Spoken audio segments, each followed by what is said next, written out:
Семен Петрович, врач с добрым сердцем, имеющий огромный стаж в своей работе, не был в отпуске уже больше 2 лет. И вот, наконец-то, выпросил у начальства 2 недели отдыха. Его воображение уже рисовало теплое солнышко, пальмы и ласковое море. Но дома его ждала плохая новость. Надо срочно ехать к брату отца, в далекую и глухую, таежную деревню. Что-то Тимофей Игнатьевич там серьезно захворал, сегодня звонила его жена Мария. Очень просила, чтобы Семен Петрович приехал. Не доверяет она местным лекарям. Лечат они ее Тимошку, а лучше ему так и не становится. Уже много денег на лечение потратили, а толку нет. Ничего не оставалось Семену, как собираться в дорогу. Ведь все-таки не кто-нибудь, а любимый дядька. Ведь все свои детские годы он провел в его семье. Отец ведь у Семена был моряком, ходил в дальние, долгие походы. Мама тоже врач. Постоянно на операциях, да на ночных дежурствах была. На каникулах за сыном никто не мог присматривать, вот и отправляли его на все лето к родне в деревню. А там ему раздолье было, свежий воздух, лес, речка и свобода. Друзей много, плюс свои же двоюродные братья и сестры. У дядьки Тимофея Игнатьевича с женой Марией было 4 своих детей.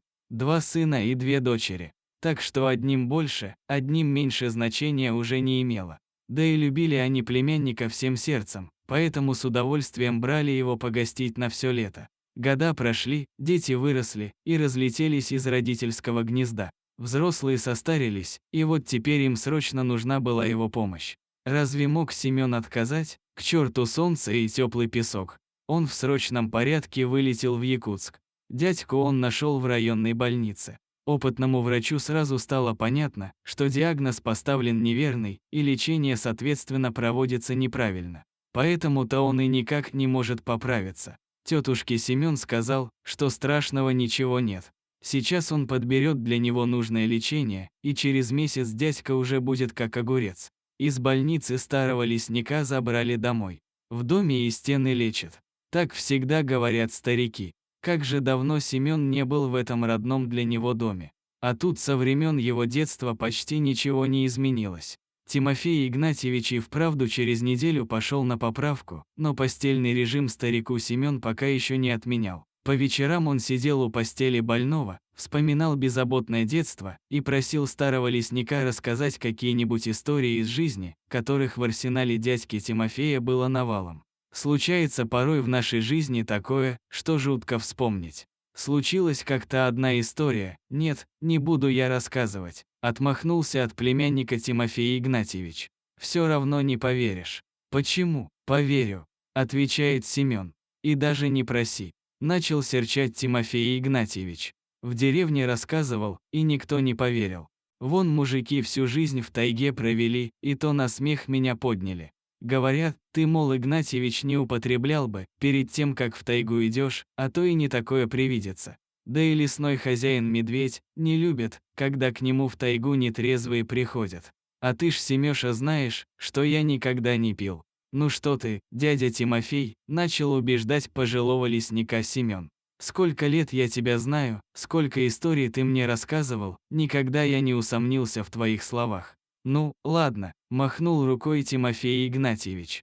Расскажу. Дело было давно, вы еще мальцами были, а мы молодыми.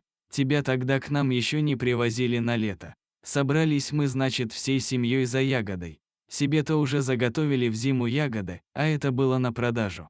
Знаешь, Семен, какая зарплата у лесника была в те времена, а нас 6 в семье, и я работал один. Вот и ездили всей семьей за ягодой. Собирали и за год контору сдавали. Зарабатывали за сезон очень хорошо. Ягоды тот год много было, крупные. Умаялись уже каждый день по несколько часов, едешь и идешь, да собираешь вниз головой. Очень тяжело. Собрались мы на старую вырубку. Наши деревенские туда не ходят, далеко очень. Сначала едешь, потом идешь, неудобно там. На машине к вырубке не подъедешь, молодая поросль стеной стоит. Да и сама вырубка наполовину заросла, но ягод там очень много. Поехали втроем. Тогда младших у соседки оставили, не стали их брать с собой. Только старший Иван поехал с нами.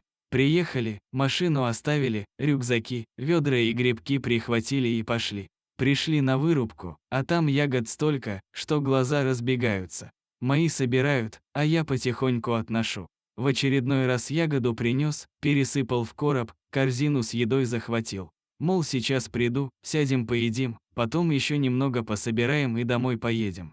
Принес корзину на вырубку. Сели мы, припасы разложили, сидим едим молча. Все уже устали, ноги гудят и спина болит. И вдруг, со стороны реки треск раздался, да громкий такой, а потом еще плач и медвежий рев.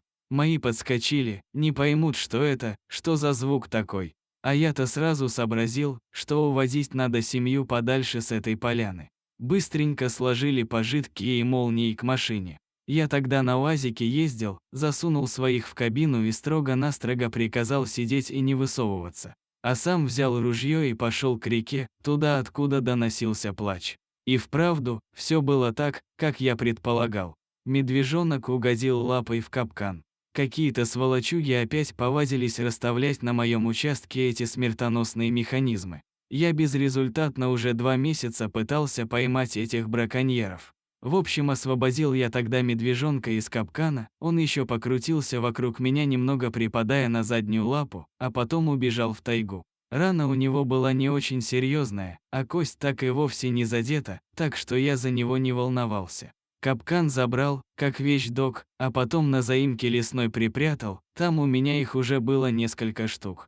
Так это, дядя Тимофей, историю про медвежонка ты мне еще в детстве рассказывал.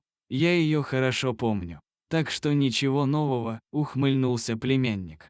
Да вот только у этой истории продолжение было. И вот об этом мало кто знает, а кто слышал, отказывается верить. А получилось так, что с того момента, как я медвежонка из капкана вызволил, 2 года прошло. И довелось мне все-таки на узкой дорожке повстречаться с теми самыми браконьерами, а может и не с ними. Может, с их подельниками, кто теперь разберет. Но не повезло мне в тот раз, силы были неравны. Перехитрили они меня. Со спины зашли и подло испотешка удар нанесли. Оглушили, потом отпинали хорошенько и в яму скинули, сверху ветками и листвой прикрыли. Может, даже думали, что я того, помер уже. А я ведь действительно чуть Богу душу не отдал. Да только не судьба была в тот день мне помирать. В семье ведь 4 детишек. Нет, никак помирать мне нельзя. Нашел мое тело в яме медведь молодой, тот самый, которого я из капкана вытащил 2 года назад. И потащил он меня к реке, по лесу, по тайге за шиворот зубами тащил. Там на реке выше по течению располагался лагерь сплавщиков. Вот он меня к людям и поволок, на речку-то нашу. Семен, знаешь, мелкая да каменистая. Вот он меня по этим камням целый километр волок. Одежду в клочья разорвал, спину мне о камни ободрал, но до людей доставил живым. Я несколько раз в себя приходил и чувствовал над головой его жаркое дыхание. Да только не понимал, что со мной происходит. Потом опять в беспамятство погружался. Дотащил он меня до лагеря и бросил прямо на берегу реки. Не стал людям на глаза показываться. Только рыкнул пару раз громко, чтобы внимание привлечь, и быстро убрался с глаз долой, не стал народ пугать. Вот тут-то меня сплавщики и подобрали. У них в лагере был свой врач, он мне первую помощь и оказал, а уж потом меня в больницу переправили. Вот так мне хозяин тайги добром за добро отплатил. Невероятно, но это было на самом деле. Кто-то из сплавщиков видел, как медведь по реке тащит что-то большое. А браконьеров потом в итоге нашли и судили.